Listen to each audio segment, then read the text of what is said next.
Well, Valentine's Day is coming up, and I'm sure a lot of guys are like, all right, what am I going to do for my significant other? Yeah. So you've had experience dating, clearly, on The Bachelor. What are some date ideas you can give? Okay, so two. A romantic one and a fun dating tip. All right. Well, the nice thing about The Bachelor is I don't have to plan those dates. They do it for me.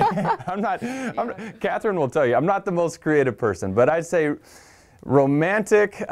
Catherine is really big on intention, and so she likes things that are like themed and things that I have to think about and go to a little extra effort. So that can be anything. You know, we got engaged in Thailand, and so even if it's as simple as taking her to a Thai restaurant and writing a card, kind of reminiscing about the way I felt while we were in Thailand, something like that means the most to Catherine as opposed to like these big, lavish, expensive dinners. Right.